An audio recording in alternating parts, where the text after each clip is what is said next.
equal death. That's not worse than being dead. I don't like that message. I hate that message so much.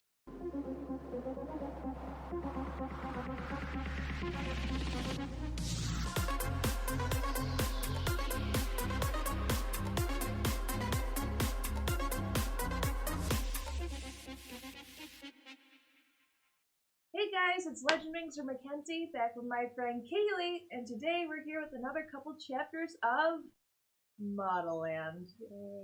Yay. Last time, Tilda L was tortured again, but she blackmailed the belladonna. Yep. I'm pretty sure Creamy and Miracle are climbing up the mountain. Yep, that Creamy's done it before. I think she has. I think that's like the best explanation. Yep. And then Rob almost kissed Tookie, but he yeah. didn't. Yep. So that happened again. Yep. And now they're all planning an escape. Oh, yep. Because they think their lives are in danger. So. Yep. Well, so let's start with the chapter here. We're on chapter 31. Despairing Desperation. Wow. 1 week passed, then another. And yet, Tookie could still not think of a plan that would get her and the other Unikas away from Modelland safely. But Modelland went on, and plenty was happening. The entire school was planning for the 7-7 tournament, in which the upper-class Bellas would come. It's one word, I remember. know what it is. The upper-class Bellas would compete to see which 7 graduated and went on to become Intoxibellas. Girls began to trickle back from their go-see-goes, and nearly everyone in the D caught 7-7 fever, debating who they thought would be chosen as Intoxibellas. Oh, please. I'm positive of Crispies. Okay. Crispy. Her name is literally Crispy. I don't remember like either. Chris and then B-Y. Nice. Crispy. Original. No, I don't like it. I don't like most of these Crispy. names. Oh, please. I'm positive Crispy's gonna make it. That girl's 30 never power is gonna be more like 20 never, Viviana shouted, and Zizi countered. In the same paragraph, she counters. Whatever. Yashella can multiply herself by 8. That's a record. See, Tilda L could only do 7. The Likey sisters replied in their 1 word per girl speech in the same paragraph. Zen will fail. Oh, that was their tour guide chick. Okay. Zen will fail. Tookie and her cronies wanted to defend their friend and other favorites, but they had something more pressing on their minds. It's all in 1 paragraph. I hate this. That's not how that's supposed to, that's not how grammar works. Or how your formatting works, at least. Those should all be separate paragraphs because they're separate people speaking and separate thoughts. Yep. It makes me angry. Tookie and her cronies wanted to defend their friend and other favorites, but they had something more pressing on their minds. Staying alive. Any day could be the first day of the experiments, the sacrifice, the torture. Every day in Gust Gate class, as a blast of Arctic air or tempestuous sandstorm flew at them, Tookie felt the belladonna statue's eyes on her. In War of Words, as they debated merino versus mohair, cotton versus cashmere, retouched versus raw photos, and real versus faux fur, Tilda L, shackled in her shrunken Modelland uniform, stared sadly at Piper, Dylan, and Shiraz. Guru Matt Joe had to call Modelland security to physically subdue Tilda L 3 times, always telling her to save the fighting for War of Words. There were brighter moments for Tookie with Bravo. Through the Kara's classroom's portholes, he had seen her get hideously seasick and had stood outside waving at her, being her stomach-calming horizon. And he left a can of whipped cream with a note that said Zello and Zud morning, Zuki, on the doorstep of the D every day for 2 weeks. How much whipped cream does she go through? A lot, apparently. Jeez. But even those endearing gestures couldn't pull Tookie out of her fear. Every time she rounded a corner, every time she heard a creak in the night, every time she felt a hand on her shoulder, she was sure it was Tilda L, coming to haul her off for her sacrificial torture. Which she still is just guessing. She's still assuming things. Yeah. Tookie could not recall ever having lost her appetite before, but every evening at the E, she sat at dinner with the Unitas in silence, staring at full plates of some of her favorite foods since she had been upgraded to gut chower. Braised short ribs with apple cider vinegar barbecue sauce, haricots sautéed in garlic olive oil, soup dumplings filled with melted fat, pecan pie topped with the creamiest of whipped cream, and yet she couldn't eat a bite. All of it went cold and coagulated, never touching her lips. None of the other Unitas could eat either. They would stare blankly at the bustling E around them. All the happy girls in their colorful Modelland uniforms, talking about the day's classes, upcoming photo shoots, the boys of testosterone, girls who belonged there, girls who were on the predetermined list. Tookie glanced at her friends. By the looks on their faces, they were thinking the exact same thing. This is really all a dream, and soon we'll be living a nightmare. Break. The Testosteros had almost finished building the 7-7 stadium, and Tookie's class of green-clad bellas were given a tour by Zenzen. The young girls marveled at the stadium's size, ogling the gilded seats, gaping at the obstacle course on the enormous center stage. Zenzen tried to act confident as she explained how the obstacle course functioned, but her face looked as if she might wet her uniform pants. While she babbled on nervously, Tookie had an epiphany. Maybe we can escape through the emergency zip-zap to Metopia! Wow! Tookie whispered to the Unitas. I didn't call this before. Nope. When it was just kind of thrown in there for no apparent reason. Yep. Piper flinched. The one Zenzen told us was dangerous, with a 50-50 chance of survival? Yeah, those aren't good odds. No, I wouldn't do it. Dylan narrowed her eyes. Tookie, have you lost your damn mind? Zenzen said all those Bellas died in that thing during that big stadium fire. Spat them out in diabolical divide hell instead of Ladorno. Shh, keep your voices down, Tookie whispered, checking to see if any Bellas were eavesdropping. Maybe it would spit us out in the right place, she urged. Maybe we should take that chance. But they hide the zip-zap, no? Shiraz asked. True, Tookie said, pulling in her bottom lip. But we know it's here in the stadium somewhere. We just have to find it. Bravo's gonna show them where it is. Yep, 100%. Instead of looking for this crazy dangerous zip-zap thingy, why don't we just jump over the damn wall, Dylan whispered. Yeah, Dylan. Shiraz's eyes lit up. That good idea. I am a good climber. I can scurry over wall with rope. Then I throw rope over for you to climb too. What about the divide? Tookie whispered, growing impatient. Whether we take the emergency zip-zap or scale the wall, we still have to face the DD. Dylan shrugged.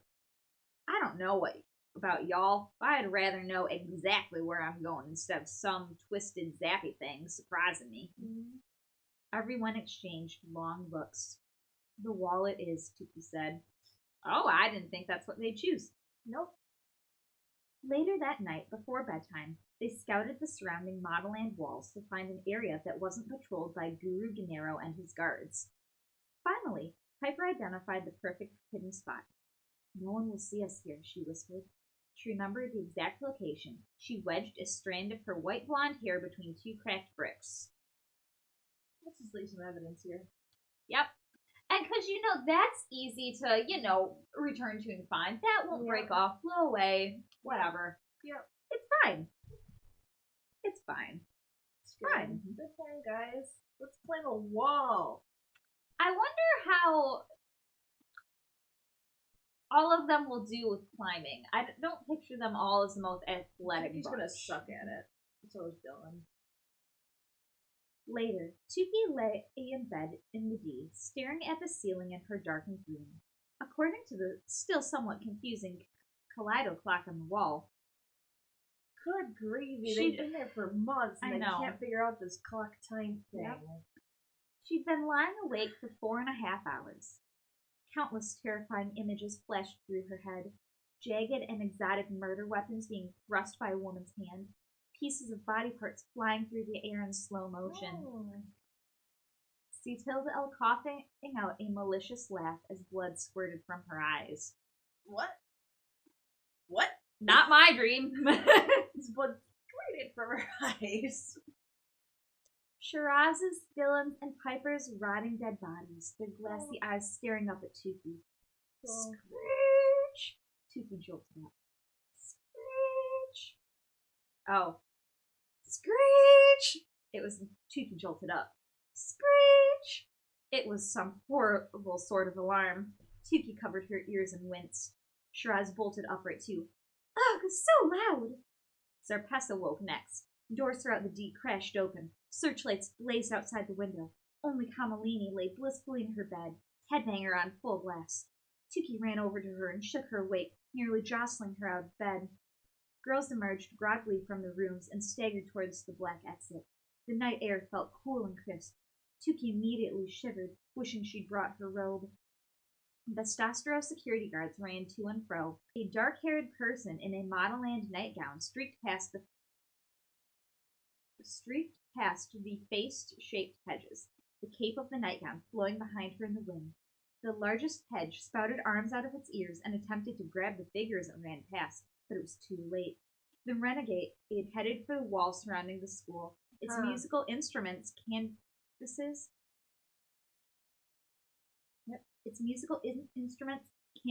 and various odd parts creating bizarre shadows on the ground. Tookie caught sight of her face. It was Desperata. Yeah, I was gonna say. I forgot that the wall is made out of, like, a mountain of, like, crap. Yep. Nice. Desperata ran towards the wall. When she was a few feet away, she turned back and spoke to the crowd of gawking girls. Her eyes were puffy and red-rimmed. Yep. Run! Yep. Yep. Not very smart. She's not. My life is not worth living without him. You can all have this Intoxibella nonsense. I am intoxicated by his love. I need to be with him. Yep. She then backed up slowly. When she reached the wall, she turned around and began to scale it nimbly, climbing on the objects jutting out like a narrow staircase. Oh my god, Tookie thought. She and the Unikas had just been talking about escaping over the wall at dinner, and Desperata was actually doing it. No, she's not. There's an alarm going off. Yep. You all can see her doing this. Yep. Excuse me, a voice called from the back of the group. Suddenly, L pushed to the front. She was dressed in a Modelland nightgown. The sheerness of the fabric exposed the welts on her back for all of the Bellas to see. Tookie shuddered. Shiraz, Dylan, and Piper took terrified steps away from her. But L was only interested in Desperata. What are you doing? She screamed to the girl on the wall. Get down! Gennaro Nars pushed through the girls and eyed L. Oh, it's you, he said, a sinister grin widening across his face. We let you out of the ugly room for good behavior, and this is what you concentrate your efforts on? You should let the desperate Desperata throw her life away for a lad. It would be some vintage entertainment for our nosy eyewitnesses here. Come on, body girl. You know, you want front row seats to this old-fashioned show. He motioned to the audience of open-mouthed girls. Body girl, Shiraz whispered. Now we know what that means.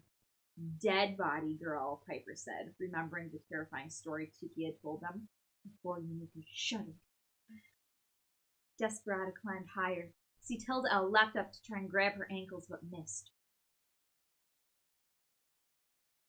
I mean, I guess it could be like a straight... I'm picturing it like kind of being like a gradual incline with all like the mountain of crap. Maybe it is like straight up and down. I don't know. L leapt up to try and grab her ankles, but missed. The moonlight danced on L's hand, and Tookie saw claws on the tips of L's fingers, not nails. When Desperata was almost at the top of the wall, she swiveled around and stared at the crowd of Bellas. As a 777, doesn't L have the power to teleport? But she should have a power to do something. This has been revoked. Oh, maybe. I was gonna say, all she'd have to do is like teleport like right next to her, and then sorry, just be like, hey, sorry, Desperata. Bringing you back. Yeah, that would be a problem with like escape plans if people can just teleport and stop you. I'm just interesting. Yeah, this is interesting. Let's prove that you can't do this. But I would have put way earlier in the book. Yep. When Desperado was almost at the top of the wall, she swiveled around and stared at the crowd of fellas. All of you who have left your boyfriends back at home are idiots. Do you know what they're doing with other girls? Other girls who are jealous and wish they were you? If you're worried about that, You shouldn't be with him. if you can't trust the person you're with, that's not a good relationship. No. It's not worth going back to if that's what you're worried about. That and like, why accept the option to go to Modelland, like knowing that you're gonna be separated from all the people you Right, love why were for you even walking in I'm the assuming first place? years at a time. It doesn't look like they can go home without any contact with the outside world. Either you have already had to like talk about this with like your significant other, or be like, yo, well, if this happens, maybe it's either the end or, you know, wait for me for however many years they have to be there. 7? It's a long time. Oh dear. So yeah, maybe you should have acted like that, or thought of this before you accepted to go to Modelland. Really, but though. especially Desperado, if that's how she feels and like truly loves this guy, then maybe, yeah. Desperado, you're acting like a damn fool, Tilda L exploded. If you go, you'll regret it. What happens to you will be permanent. Desperado softened for a moment, looking torn. Sensing that her words were sinking in, Tilda L climbed a few feet up the wall towards her, but that just prompted Desperado to climb even higher, to the very top of the wall. What the hell is wrong with you? Tilda L warned. Once you cross that wall, you'll get exactly what young girls want, Gennaro interrupted triumphantly. To mature faster than nature intends. How fashionably late you'll be. Climb, girl, climb. Desperado stared at Tilda L. Then Gennaro, confused. So was Tookie. Tilda L glared at Gennaro. Shut up, you're just miserable about the way your life turned out. So now you're trying to ruin everyone else's. Gennaro smirked at her. And you're happy with the way yours turned out? Tilda L turned to Desperado. Well, what are you going to do? Desperado was already eyeing the blackness on the other side of the wall. I have to do this. Then do it, Gennaro urged. The scar on his face stood out in the moonlight. Runaway intensive to your man, honey. Run away and never return. Run away, Simba. Run. Run away and never return. Desperado's face went from panic to calm. She looked at all the girls' faces and then jumped down to the other side of the wall. Everyone screamed, waiting for some awful explosion or monstrous roar. Tilda L just stared at the wall blankly. Then, dead silence. Zizi wrinkled her nose. Is that it? What a letdown. I thought whoever crossed would. A thick lightning bolt struck the wall, making everyone jump back. It sent an immense fountain of color into the air, and the barrier became transparent. Suddenly, Desperado was visible on the other side, lying still on the ground. This is so dumb and contrived. Yeah. Oh, we don't know what happened. Let's just make the wall invisible, because it does when people jump it. Yep. Is she dead? Zizi chirped a little too excitedly. Stunned. Desperado's body jolted, and she struggled to stand. Oh. Slowly, she rose to her feet, facing away from the crowd, her hair blowing in the howling wind. She brought her hands to her face. Tookie looked at her friends. She's seeming okay, Shiraz said. That's weird. That should have been 2 different paragraphs there. Just because I thought it was Tookie speaking for a minute. Yep. Gennaro snorted. Be patient, little midget. The show has just begun. Desperada, turn to your adoring public. Desperada slowly turned to face the wall of girls. There was a chorus of screams. Tookie looked at the girl on the other side of the wall. Desperada's body was unchanged, but dark brown spots covered her cheeks and forehead. Wrinkled jowls drooped on either side of her jaws, and deep lines ran from both sides of her nose to the sides of her mouth. Her skin was pale and crumpled, like a cotton shirt that had been rolled up into a ball. The outer corners of her eyes had branches of pine, branches of crow's feet leading off to her temples. Her hair had turned gray, thin and brittle, exposing parts of her scalp. So they just make her old? I guess. Yeah, I just have a problem with the presentation of all of this. It's just so contrived and... I don't like the fact that it's like just, oh look, the wall's invisible so that you can see. See, exactly. Desperata, turn to your adoring fans. I'm like... I think it would have been like better if like even if they had like a security camera outside and Canara's like, oh, you think she's okay? Well, see for yourself. And then clicks on a switch and then like, oh, she's old. Yeah. I don't know. It's just weird. Why have a wall? Why not just have an invisible wall then? Why does it have to turn invisible? Well, doesn't make any conceivable... I know this is a lawless magical world that we live in here, but it's just so like, oh shoot, she got over the wall and I can't show people what happened to her. Let's make it invisible. That, and it almost sounds like they're implying that being old is like the worst thing in the world. And that it's like worse than death. Yeah. I'd just have her be dead. That seems like a lot more threatening than looking old. Especially to Tookie, who's probably like, well, I'm ugly anyway, so... Oh my god, Tookie whispered. Desperata's face looked as though it belonged to someone of almost 70, not a girl of 15. Dear. Oh no. Lightning struck again, and the wall reflected Desperata's image back to her. She let out a blood-curdling scream. I'm sorry, she said, pawing at the wall. Let me back in. He won't want me like this. Gennaro smiled and blew her a kiss. Oh, wow, it is true, Zizi said gleefully, completely without sympathy. You aged 50 years if you crossed without permission. She turned to the Unikas. Oh, look, everybody. These four have crossed the aging barrier, too. No, wait, they're still young, but just naturally disgustingly ugly. I feel like Zizi saying this just takes away from, like, the severity and emotion of the moment. Oh, yeah. It's like, just have her shut off, let them leave in silence and be like, oh, shoot. Oh, shoot. Well, that's a problem. Yep. I think it would have been really cool if instead Modelland was just a place where time existed on its own time scale. So that if you leave Modelland and you're protected without permission, you go back to the world that, meanwhile, while you've been in Modelland, had only seemed like a couple months. It's like, oh, look, like 20 years have passed. So that would make sense. That would be pretty cool. Rather than just like a magical barrier that's like, I'm just going to age you now. Yep. But, like, they want to be able to, like, see, like, the 7 sevens, like, right away, but whatever. Tookie turned around and glowered at Zizi, fuming with rage. She had never met anyone so foul and black-hearted in her life.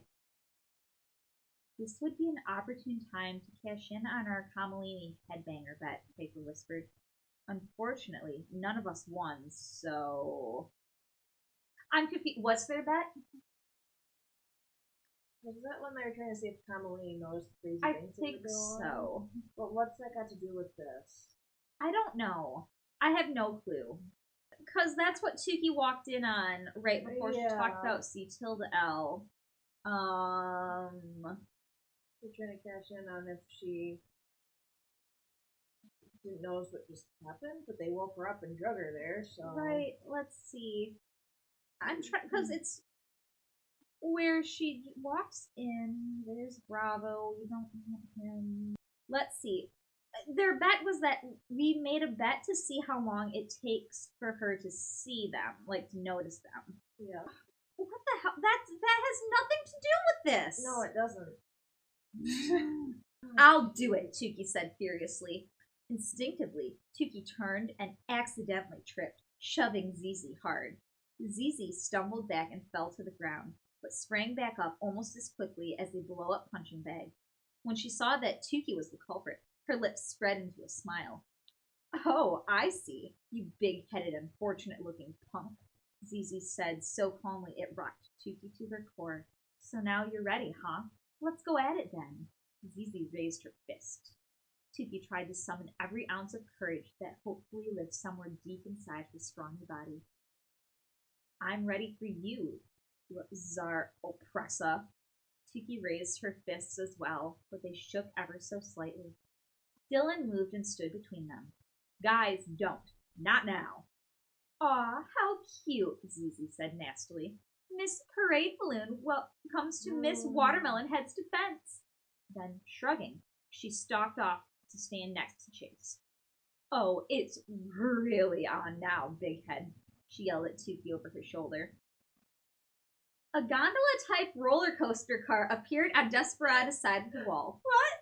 Take this senior ex-Modelland citizen down to her brace-faced teenage fellow, Gennaro commanded. A large crane picked Desperada up by the collar of her uniform and placed her in the seat of the contraption. A U-shaped bar lowered in front of her, securing her in. Then the car zoomed away. Here's hoping your boyfriend is into discarded Modelland cougars, Gennaro teased. Thunder rumbled. Lightning struck the wall again, sending shockwaves of electricity through it, reversing the transparency. Then a second rumble, far deeper in tone than thunder, shook the entire wall and the ground beneath them. Girls flew right and left as a wave traveled across the solid ground beneath their feet. Gennaro smiled, then pointed into the distance at the O. The Belladonna statue glowed, its arms outstretched, vibrating violently. Cetilda just stood there with a foreboding look in her eyes as everything started to crash to the ground around her. Tookie somehow knew that Cetilda, in tandem with the Belladonna, was responsible for the devastating tremor. Debris was falling everywhere but on Cetilda. The Bellas all screamed and ran wildly, looking for places to duck and cover. Tookie and the Unikas found shelter under a large wooden table. They huddled there for what felt like forever as potted plants, tree limbs, chunks from the deep, even dead birds that had apparently been struck midair came crashing to the ground. The earthquake lasted 3 long minutes, until finally the shaking abruptly stopped. That is a long earthquake. That would be terrifying. Freakishly long earthquake, right? As someone who was terrified when I felt like the earthquake for like a total of like what, maybe 10 seconds, maybe? Yeah. Like that's terrifying. You can still feel tremors later, but it's not usually like a extended thing like that. Right. Yeah, that is really scary for the girls. Oh dear. The earthquake lasted 3 long minutes until finally the shaking abruptly stopped. The area looked ravaged and war-torn. Face bushes were uprooted. Statues lay in pieces on the path. The liquid gold in the M Plaza was a sooty black. When Tookie looked over at the distant Belladonna statue, it was no longer there. But immense footprints, each the size of a car, tracked through the once golden plaza, straight to the M building. Gennaro turned to address the girls. The sun's about to come up and show off those dun-colored faces of yours. Make sure you slap on lots of concealer to cover up those dark half-moons under your eyes, witnesses. Everyone trudged back to the D, except Tookie, Shiraz, Dylan, and Piper. They stood at the wall, staring blankly at the spot where Desperada had climbed over. In the distance, Cetilda stared at them, staring at the wall. We can't leave this way, Tookie whispered, turning to eye Cetilda. We have to find another way out. Shortly after they returned to the D, Tookie selected a green pen from her journal and began to write in Oktoberfestian.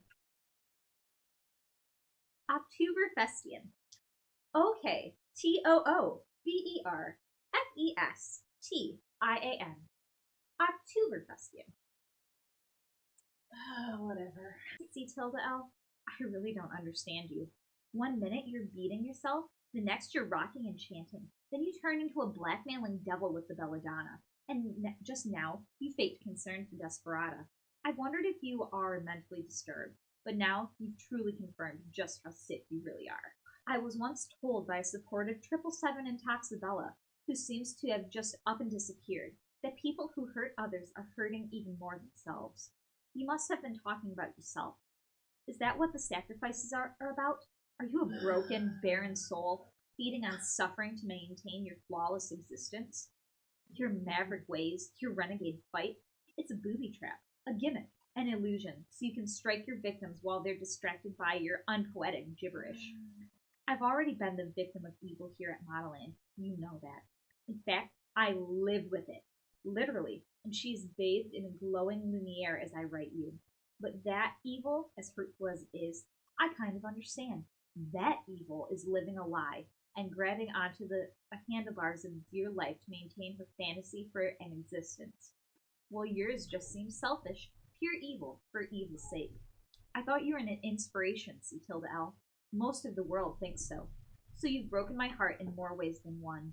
But the Unikas will beat you at your own game. We're getting out of here. We won't be more of your victims. Where the hell is Tilda L, they all ask? When I get away from this place, the first thing I'm going to do is tell the world what a phony, evil, sick bitch you are. Tookie. What the hell? That none of this has been proven. It's all word of mouth. Right. So what is this BS? I don't understand. I mean, there's obviously something going on with Tilda L.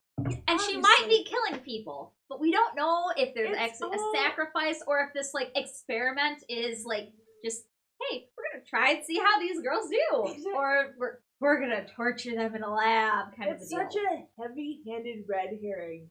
It has to be, right? Because it's like, oh, she's so evil. She is so, for sure, evil. No, I am 100% sure she's evil now. It has to be a red herring. I would think that it's a red herring. It has to be. Otherwise, it has to be. Either way, it's bad, right? Uh-huh. But it has to be a red herring. I would have loved to have, like, seen either the scene with the wall, like, happen earlier. Mm-hmm. Or just not where it's like, oh, look, we're going to decide on plan A. Oh, shoot, there goes plan A, like, 5 minutes later. 100%, yeah. If this had happened not too long into their stay, and Desperado was already like, I can't live without him, blah, blah, blah, blah. I would have liked to have seen, like, some sort of consequence for people who leave a little bit earlier on so that it gives Tookie and Dylan and Piper and Shiraz more reason to be like, well, we don't want this to happen. We should be more concerned about X, Y, and Z. And it's a waste of time to be like, oh, let's do the wall. Oh, look, she tried it and it didn't work. Mm-hmm. It would have flowed more naturally had it just happened first. And then they could be like, oh, well, we can't do that because remember Desperado. Yeah. And so now their only choice is going to be the zip-zap thingy. Is what I'm assuming. Right. I don't know. I would have liked to have seen, the wall scene happen earlier, then have them try and, like, figure out, like, what it was. Like, well, what if we escape and no one sees us? Will it still happen? Mm-hmm. And then be like, no, it's not worth it. We're going to take our chance with the zip-zap. It's just all so... It's a lawless world. It's lawless. This is why we have laws with magic. Yep. And so it sounds like you don't get your powers as a 777. You get them when you're still in training as one of the upper class bellas. It sounds like they have power. Although I don't know if they can use them outside of class, so maybe that's why. Because, like, otherwise, lots of people have, like, these magical powers through their censures. Why can't you just hop up there, stop her, whatever? Right. Or it would be so easy to stop people. There's, like, no rules to this magic. Although Gannero's just like, bye. Peace. Leave. See you later. You want to leave? Okay. Yep. I'm assuming the girls have been told they can't leave Modelland, right? Yeah. They've been told that, but they've never been given, like, a consequence or reason why. I don't remember if they have gotten a consequence. I think they've probably gotten so much as, you shouldn't leave because bad things happen. And it's probably, like, for most of the people, it'd be like, well, why leave? Because it's supposed to be, like, utopia kind of deal, I guess, but... We're getting there, guys. Yep. Hang in there. Chapter 32. There is no, has never been, and never will be. The morning sun had come quickly. The rays of light cut through the fog that hung low over the mountain's post-earthquake debris. Huge tree roots had been yanked out of the ground. Wait, I have another question real quick. Yep. Why would the Belladonna, if she's pissed at this one girl that already got her, like, punishment for leaving, and if she and Tilda L are the ones causing the earthquake, why are you creating an earthquake that's destroying your own city? Right, that's really fighting for your own cause, isn't it? Why? I don't understand. Why destroy your own city and everything? It's not punishing, or like, why are you, like, it's not really punishing the girls that are still there as, like, a warning, because it's not, like, connected. I'm hoping. This is what I would have had it, like, supposed to, like, symbolize, is, like, the crumbling of this idea of a utopia. Like, maybe it's supposed to, like, represent the crumbling of all their dreams. The Unikas now cannot escape. The other girls are like, oh, shoot, we can't leave. We're kind of prisoners. See, that makes sense, but I think Tyra's not even thinking that deep, and she's just going, this is just a threat. I don't know if she's thinking in that metaphorical sense. I think it would have been more poetic to have the Belladonna's statue looked over towards the wall, pointed and said, leave, and like it causes an earthquake. Crap starts falling off the wall towards Desperata, and she has to walk of shame back home. Yeah. Rather than, oh, we're gonna put you in this roller coaster out of nowhere. That's weird. I don't know. It would have been more poetic, a nicer like visual image of having her walking off and accepting her fate, choosing to leave, than just like, well, sorry. There you go. Bye-bye. This book is unsatisfactory to say the least. Broken bricks from the D were strewn everywhere. As Tookie exited the D, the feeling in the air was funereal? Like a funeral. Or is it? Funereal? Funereal? I don't know. As if they'd all attended a burial ceremony for someone who had died much too young. I mean, it's better than was like a funeral. Yeah, it's definitely not like a word that you usually hear. Like, I don't mind that. I kind of like that. It's a cool way of like showing it. This is the better of her thesaurus words she's used. That's because we know what a funeral is, and it gives you that idea. Right. Yeah, so even had I not known from context clues I could figure it out. But I hate that she follows it up. As if they'd all attended a burial ceremony for someone who had died much too young, in case you didn't know what a funeral was. Even though everyone hadn't witnessed the incident, the plaza was still a twitter with rumors and speculation. That just like defeats the whole purpose of funereal. It sounds like too happy. It's a Twitter. Twitter painted. That's what it makes me think of. Let's sing a gay little spring song. Just like the wind on the wing. I hear it's the Belladonna's doing, Viviana whispered as a clump of girls walked to class. I think she enjoys tormenting us, Chase added. Every time a Bella ages, I bet she gets a huge, shivery thrill up her stony spine. There is something malicious surrounding Modelland, said Kamalini. Maybe bad curse, Shiraz said. Yeah, that's why the mountain is so deadly, Viviana suggested. I bet that's why no one who tries to get to Modelland survives. What if demonic dead Bellas live there? The group of girls approached the area of the wall where Desperata had made her leap. The air there had a solemn feel to it, the temperature at least 5 degrees cooler than anywhere else in Modelland.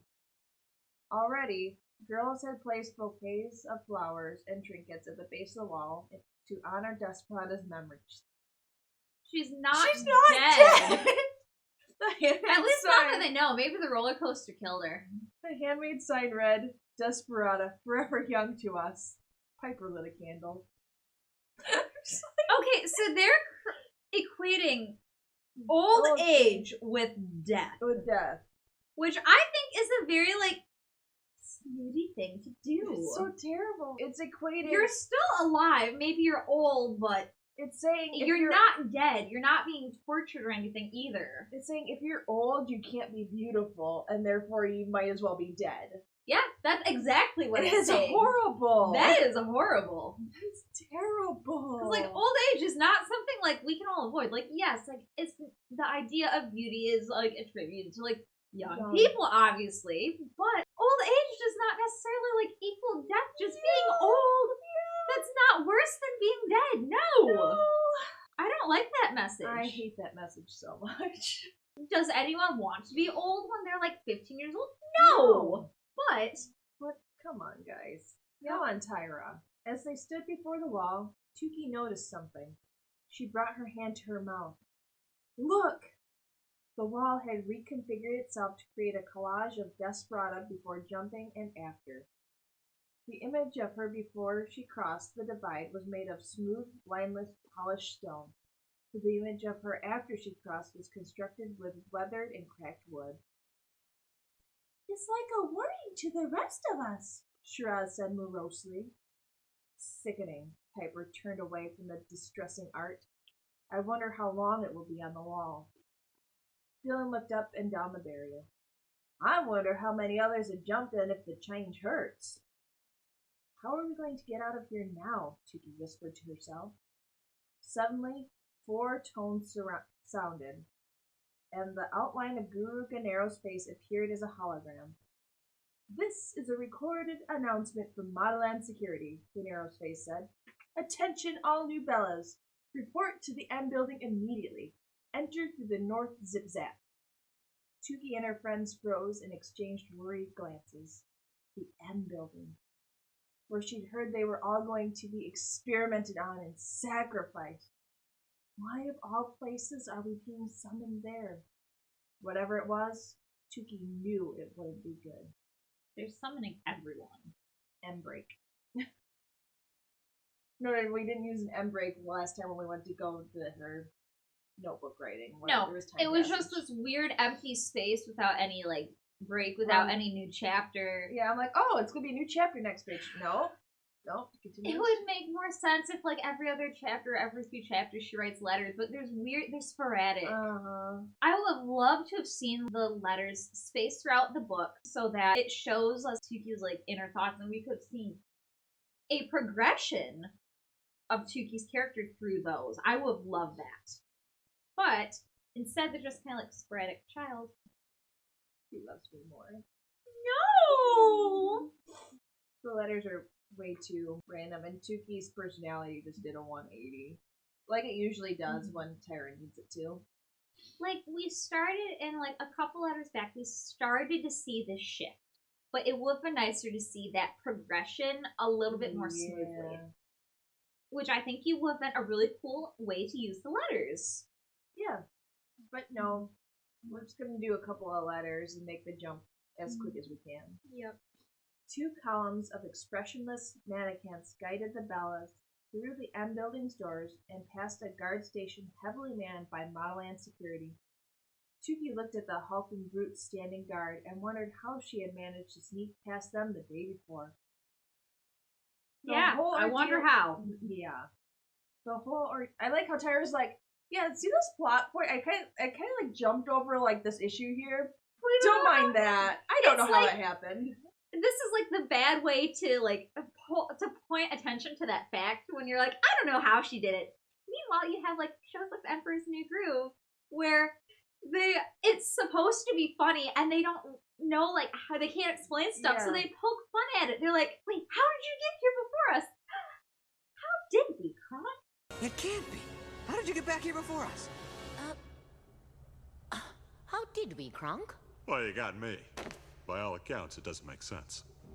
Oh well. Wasn't there a 7/7 named Exodus? Yes. And she had teleportada or whatever as her ability. Teleportalin. I believe that's what she had. Does Tookie have that? Oh, I bet she does. That's where my mind is. I'm like, I wonder how this happened. That makes sense because they just gave us a clue that the other 7/7s can all get the different powers, and that the upperclass Bellas are starting to display those. Yeah, so maybe Tookie can teleport them out. Has teleportaling. Yep. And it's just always been a thing, I guess. That makes sense how she can teleport places. She's not sleepwalking, she teleports. Interesting. I do. Okay. I'm thinking that's what. Okay. If that's the case. Right, because I just see this little bit of connection where they're she and what's her name we left behind, Lizzie talked about going to Exodus someday, and then it was like, oh hey, this one special Modelland Bella, her name is Exodus, and she can teleport. I'm like, maybe there's this connection. Maybe. Okay. Maybe. I'm hoping that's the case because then that excuses the lawlessness of why is she here? It has to be, right? I would hope so. If it's not, that is such a missed opportunity. I'm assuming that's the case then. Okay, so we can look at, so that's good then. We can maybe look at how all these events have happened in different light. Like, okay, but how did she sneak out of the M building? Because she's awake when she does that. Yeah. Although she would have been being a little more careful, but... That's just dumb luck. I guess. Yep, dumb luck for that. We'll attribute it to that. But that makes more sense than, like, sleepwalking through stuff. Yeah. There's no way she would have otherwise. It has to be teleportation. Yep. Maybe. Was Tookie a person that was, like, predestined to be there, or did she take someone else's place? I think she takes someone else's place, is what she heard. Gosh, because it would have made more sense if your, like, predetermination to go to, like, Modelland is because you have magical powers.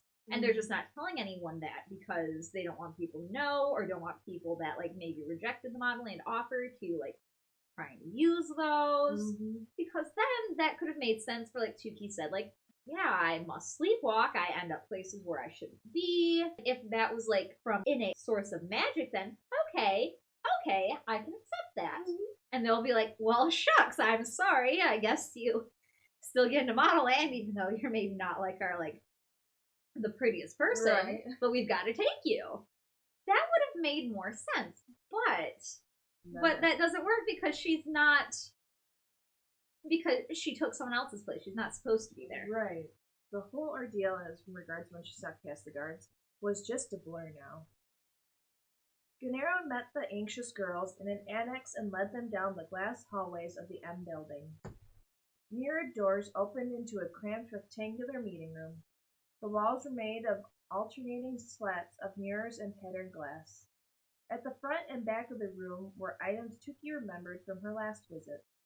Long tables holding all kinds of optical devices, from jewelers' loupes to microscopes, monocles to viewfinders, magnifying glasses to antique eyeglasses to prisms. We went through this once before. We don't need a list again. We didn't need the list in the first place. Stop listing things, please. We get it. I think it's supposed to be, like, funny and, like, a gimmick for the book, and it's not. Just so old the Stop. first 2 times. Just stop. Because when you start to list stuff like that, your audience's eyes, they just start to, like, glaze and, like, skim through it because it's not pertinent, it's not helpful information. No. It's not helpful at all. Her eyes settled on the wall in front of her. All kinds of shapes drifted past. One section of glass looked like a rooster crowing. Another section looked like a harp. Another looked like an eye. But then one eye became 2. Slowly, the eyes opened slightly into slits. They looked just like the eyes of the Belladonna statue, and they seemed to be looking directly at Tookie. The slatted wall in the front of the room opened. Persimmon entered and walked to the podium. A hush fell over the crowd. Persimmon began her usual speech. May I present to you the most beloved of the beloved, the chicest of the chic, the definer of all things beautiful, and the esteemed leader of all fellas lucky to be led.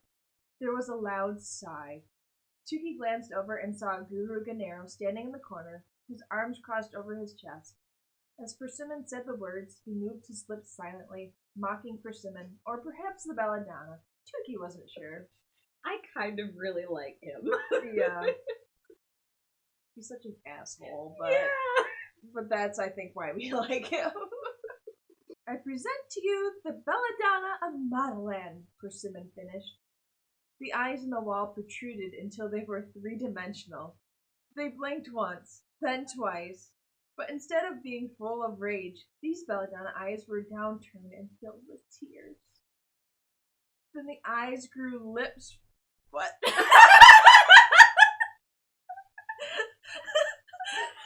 picturing, like, lips spreading from their eyeball.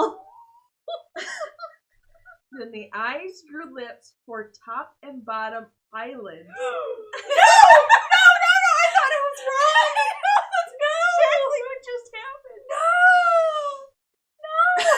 I don't like that! The eyes grew lips for top and bottom eyelids and began to sing in a quavering but mellifluous voice. Mellifluous? Let's learn another word, kids. Let's see. Of a voice through words, sweet or musical, pleasant to hear. Let's see. What? Mellifluous. Mellifluous. Eyelids and began to sing in a quavering but Mellifluous voice. How are the eyeballs singing? They don't have voice boxes. Why isn't the belladonna just there? Yeah, why just not her face? Just have her face. Just like Wizard of Oz, her face in. Like, why does this need to be so weird? They're trying to terrify the girls. That's what they're trying to do. They're trying to terrify them, and it's working. Because it's working on us. Modelland was once her home, home, home. For foolish lust we don't condone, don't. Now accursed and cracked gemstone, stone. Modelland is not her home. Sing with me, the belladonna shouted. She launched into the chorus again. They don't know the words. Girls began to sing in uncertain voices. Louder, the belladonna screeched. Everyone belted out the lyrics. They sang through the chorus 6 more times. Thank you for not making me sing it 6 more times as well. Their voices rising with each line. Gennaro rolled his eyes and kept his lips firmly shut. As I would have. I like him. The belladonna abruptly stopped singing and cleared her throat. Rustling could be heard throughout the room, and then she spoke. My heart, which you probably believe to be a bottomless pit, bleeds torrents for the loss of one of our own, she said solemnly. Be damned the short-sightedness of her lost soul, the young Bella's sanity wrapped up in the meager charms of some civilian boy down the mountain. I hope it's a nightmare that has haunted all of your dreams, so you do not make the same imbecilic mistake. Suddenly, the room went dark. Nervous murmurs rippled throughout the crowd. Dylan shrieked, Someone's breathing in my ear!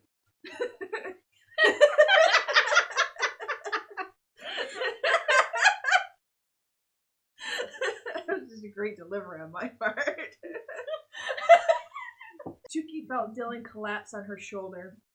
She nudged her, and Dylan came to. Then Tookie felt she passes out. Oh, poor Dylan. Then Tookie felt someone else's breath in her ear. Who is that? She cried. Simultaneously, girls all around the room were calling out in the same panic. It seemed like phantom breaths were everywhere. And then the familiar voice returned. Leaving for a man? Leaving for a man? Leaving for a man? The belladonna whined. The room trembled. The next time the belladonna spoke, she sounded like she was poised on the ceiling.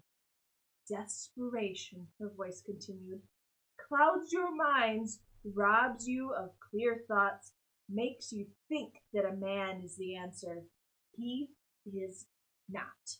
In the civilian world, women are more valued for giving birth to babies than for giving birth to their dreams.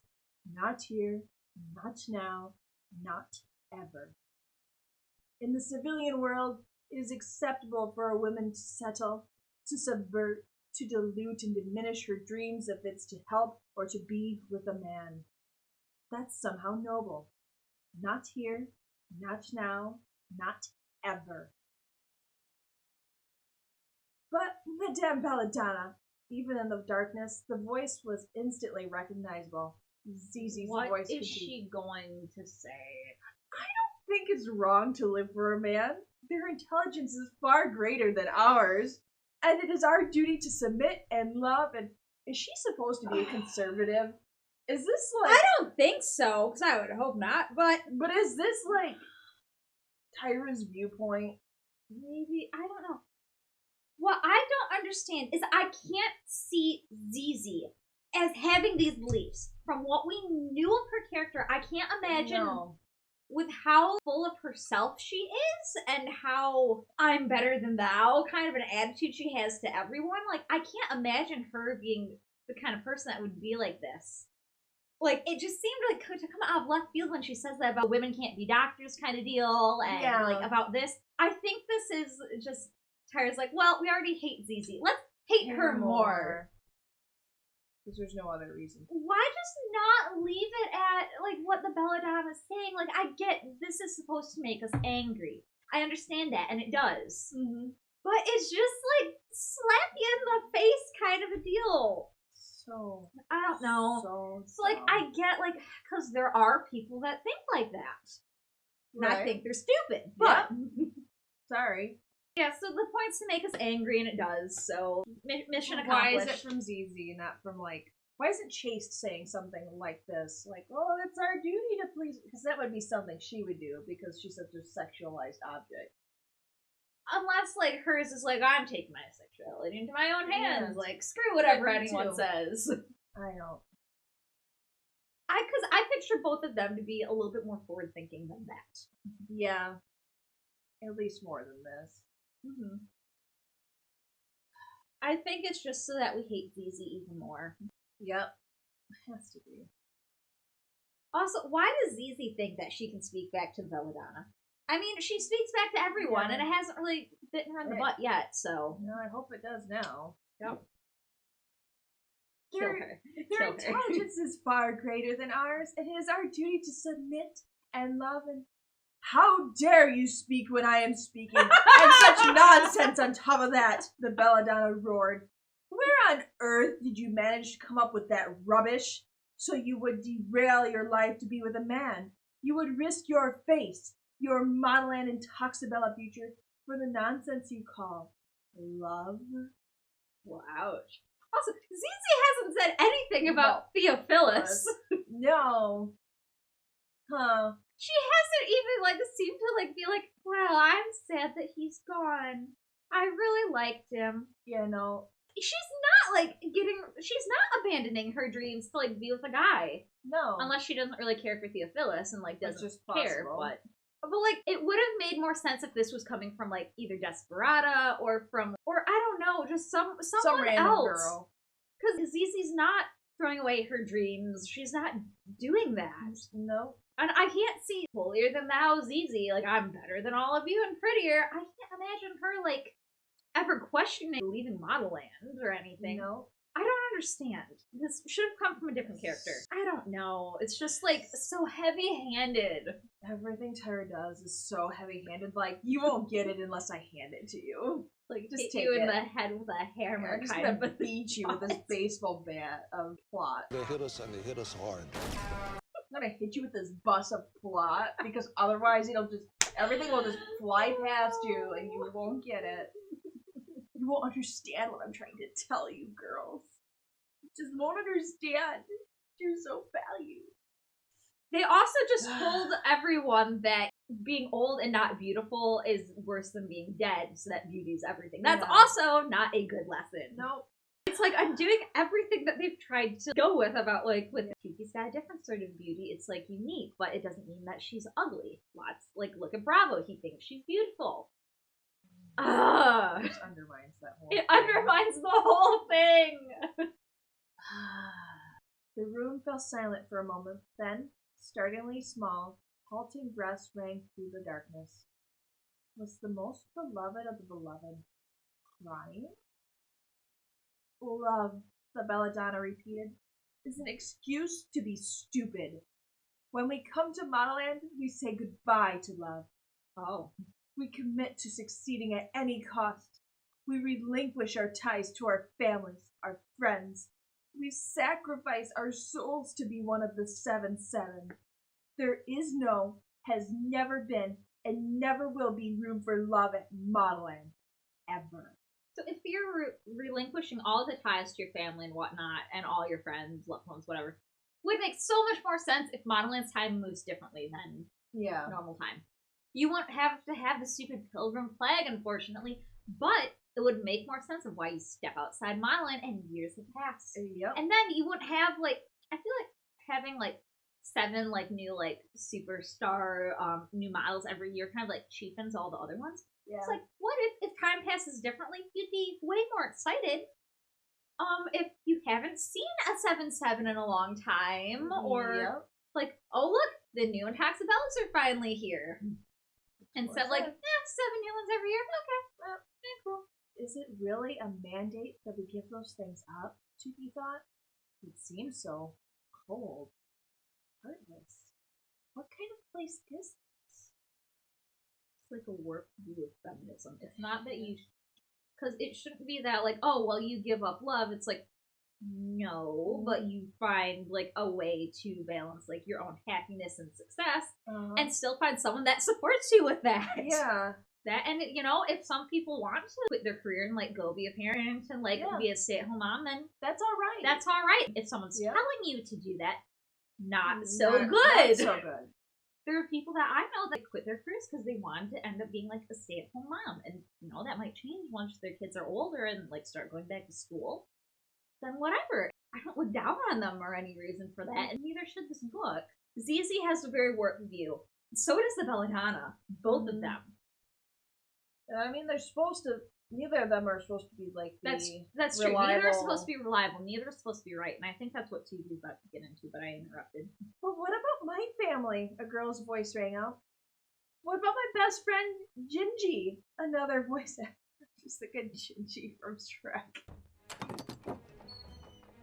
Gingy, fire up the ovens, Muffin Man. What about my mama, my sisters, and my brothers? Sobbed Dylan. Papa, sniffed Shiraz. Tookie thought of the only person she left behind whom she dearly, truly loved.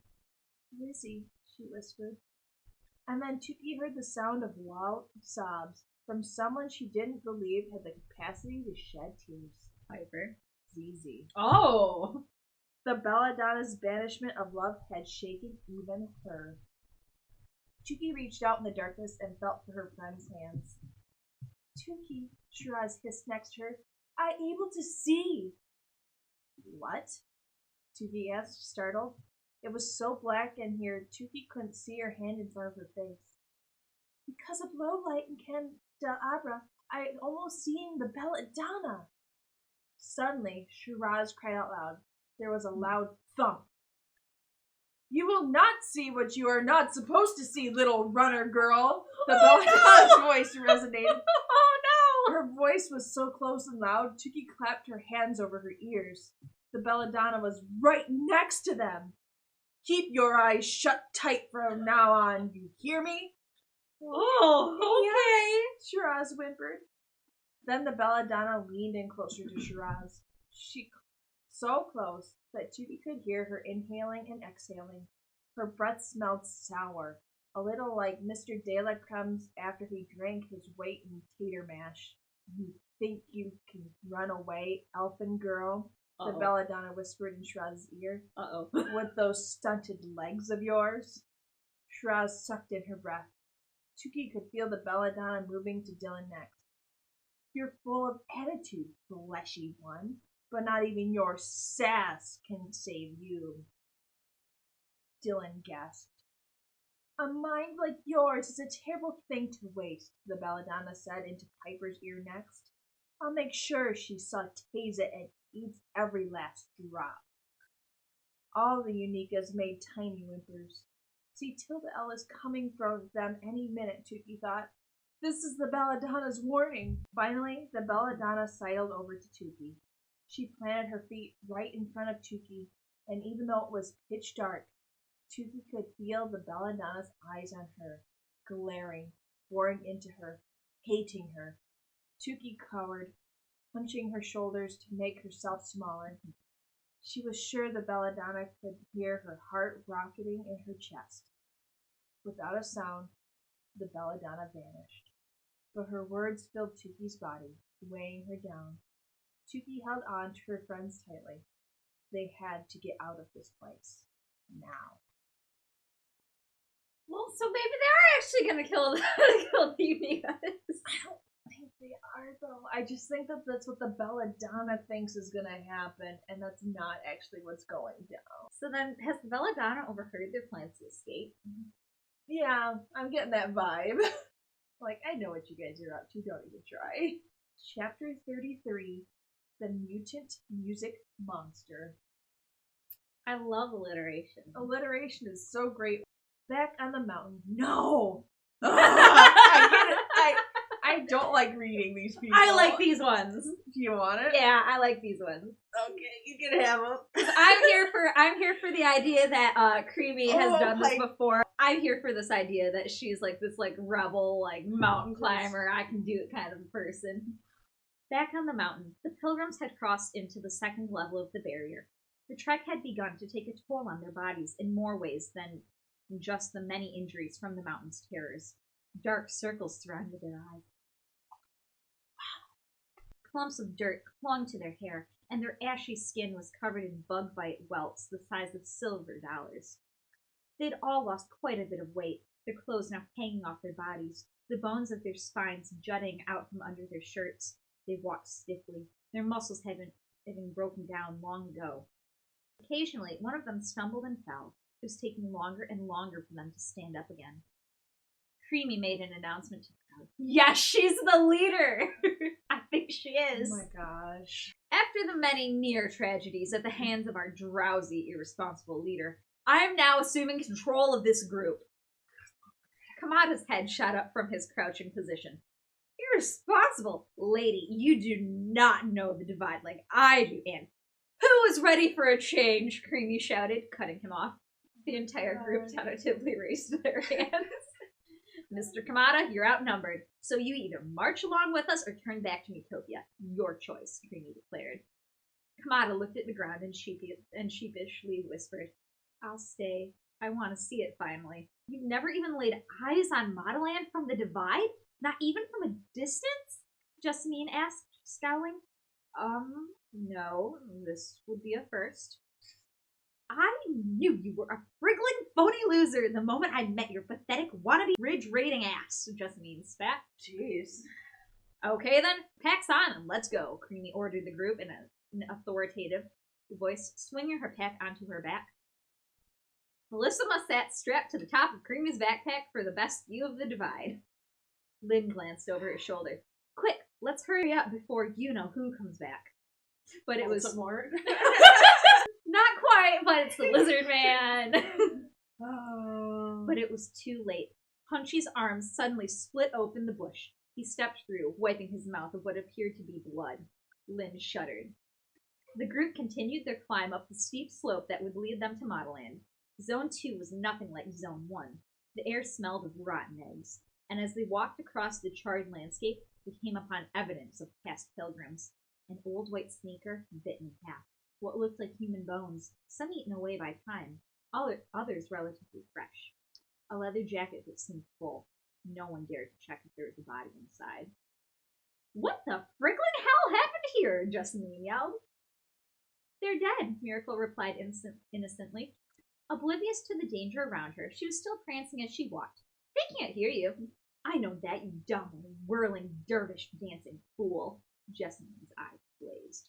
I don't think I've ever met such an idiotic dimwit as you in my entire 14 years. What? No, I thought this was like an old lady or something. Nope. Okay. This is making more sense why she's not cursing if she's like 14 and still like a baby. The baby. The baby. Miracle just shrugged, but Creamy stiffened. She shot Jessamine a dagger-sharp expression, then spun away towards Kamada. They began to speak quietly, out of earshot of the rest of the group. After a moment, Kamada cleared his throat. Listen, everybody. If I may, Mrs. De La Crème, Kamada said sheepishly. I prefer Ms. De La Crème. Whoa. Ms. M-I-Z-Z. Ms. De La Crème, Creamy said. Sounds so much fresher. From what I remember, there's a watering hole not far from here. Fresh water. Good for drinking and bathing. I know we could all use some sips and some suds. Oh, wait, that's a question. I know we could all use some sips and some suds? Everyone in the group cheered their approval. Kamada led the group down an embankment, past claw marks around a burned-out campfire, soiled pilgrim socks and underwear, and a human jawbone. Okay. Finally, they arrived at a pristine lake. The group let out a collective, relieved It's all like a mirage. I think that it's gonna be some, like, poisoned water or something. It's like in Vacation. We're like, look at this natural spring. Looks like we found our own private hot spring. I say we call it Griswold Springs. Why does it smell like rotten eggs? Oh, that's the sulfur, buddy. Actually, the minerals that are in this mud here, they draw toxins out of your body. Can you believe that? Cool, right? I'm thinking more like Yellowstone or like other national parks where they have like boiling hot water that you don't know is like that, or like where it's like toxic. Yeah. Like my beautiful black-bottomed pool at the home where I used to live with my husband before she... Oh, I think she's talking about someone else, probably a daughter. I don't remember who Lynn is. I don't know if she's the old lady that's with them. I think so. Was there an old lady, or is it just like the middle-aged one? That's the lady whose husband left her for this other chick. Oh, good. Yes. Yeah. Okay. Like my beautiful black-bottomed pool at home where I used to live with my husband before Lynn's voice cracked and she fought back tears. She then removed her clothes and stayed in the shallow part of the pond near its edges, her injured hand held high, Punchy paced, excitedly or perhaps nervously around the edge, as if he had never seen water. Miracle started to strip down too, but Creamy held back. Let them go first, Miracle, my dear. They've suffered more than we have. Yep, they're gonna die. Bye, people. She nudged Kamada, shooting him a reminding look. Oh my god, they're trying to kill people. Which one that she just had it, like they're trying to get rid of the stragglers. Yeah. Oh my god. 100%. Oh my god. Or if there's like some sacrifice that has to be made to get past this next part, like they have to feed the whatever's in here. Okay, let's see. She nudged Kamada, shooting him a reminding look. Kamada cleared his throat uncomfortably. The legend of this pond is that the center is reserved for only the purest beauty, he said. Yep, they're trying to kill him. Bye, people, he said, though he didn't seem quite sure of his words. Still, Mrs. De La Crème gave him a satisfied nod. Oh, well, we all know who that is, Jessamine crowed. She swam fast towards the center of the pond, her quick, fluttering feet kicking Abigail and Harriet in the face. The man said purest, not ugliest or hairiest, she yelled, stopping to tread water. Nothing pure about a friggling gorilla monkey suit, she yelled, as she resumed swimming to the middle of the pool. Can I go in now, Creamy? Miracle pleaded. Not yet. Creamy stared at Jessamine as she frolicked at the center of the pond. Lights out, shining star, she murmured ominously.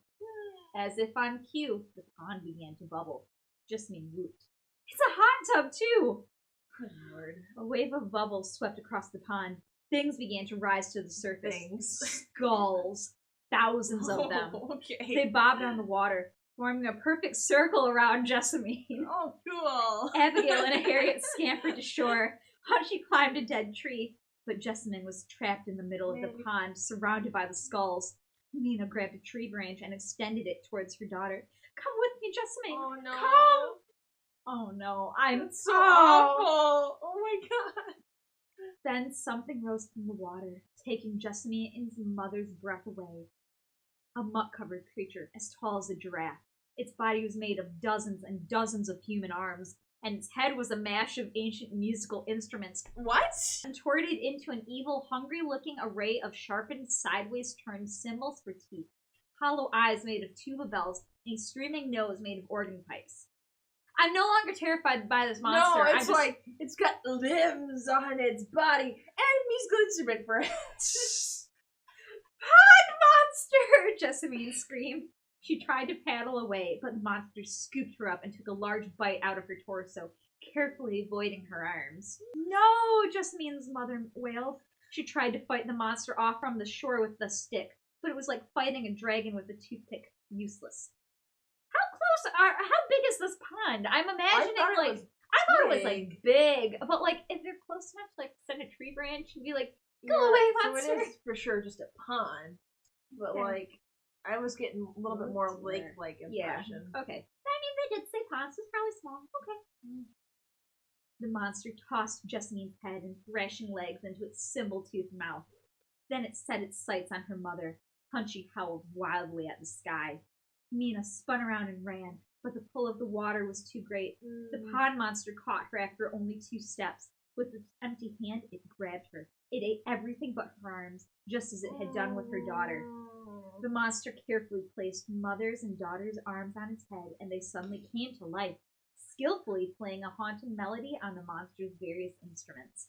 Everyone screamed, and when that was done, the pond monster stomped its foot, sending a tidal wave to the shore, and eyed the group, spotting next prey, Miracle.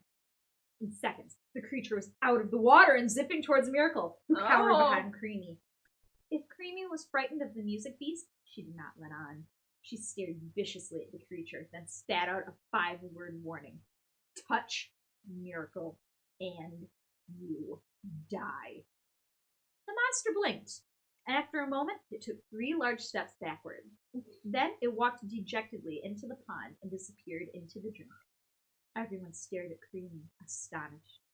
Who was this woman? Well now, Creamy said, as if she had just taken a refreshing shower. The clock is ticking, and we have someplace to be. Shall we continue? What the hell? Yep.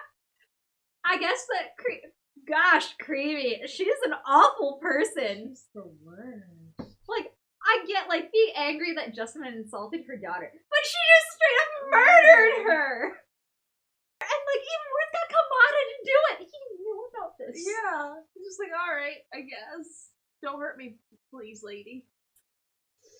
That is the weirdest monster. Why is it made of musical instruments?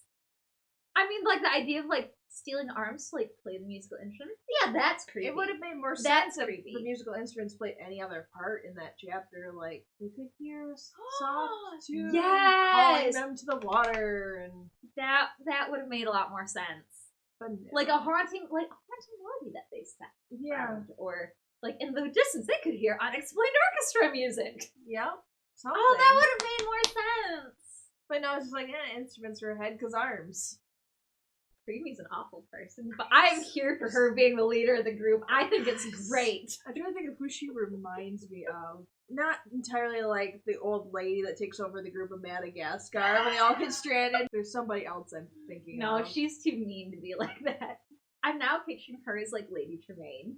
Yeah. Like, that kind of, like, serious, prim vibe. Yeah. Just, like, it's straight up evil. I live with her doll. Just like... Her doll is just like, oh, I can't take you seriously, but I love this version of Creamy. This is fun. I'm so here for her trying to make it up Modelland. Good Lord. I wonder why she turned back before. Maybe got to a point, it's just like, I'm done with this. Yeah. I've seen teenage people get eaten by pond monsters. Maybe. I'm good. This is a weird book. Mm-hmm. Oh, yeah. Established that before. I don't know what I was smoking when, or what else she was on when she wrote it. It's special. Oh. Good news, we just finished chapter 33, was it? 32 or 33. And there are 48 chapters essentially in here. So we're rounding towards home at this point. What's going to be worse is that's going to leave us on, like, a terrible cliffhanger. It I is. bet, because there's supposed to be multiple books. There are supposed to be so many books. It's supposed to be a nice big series, and Tyra's apparently, like last I had read, she's working on it. I'm like, no, she's not. She's not. If she does, though, we'll have to find a way to read the sequel. We'll have to know what happens to Tookie and her friends. But this was published in, when was it published? A while ago. 2011. Yeah, there's not going to be another book. Nah. Probably not. It's been So 8 years. unfortunately, this is all we're going to be able to get of Modelland is just one book. So sad. Well, let us know what you guys think down in the comments below. Make sure you like and subscribe and follow along, because we are almost not quite done, but in the last quarter home of this stretch. book. Yep. The home stretch. We're on the home stretch. We're ready for whatever comes. Are we? Are we really? We're ready as we'll ever be. Till next time, bye guys. Bye.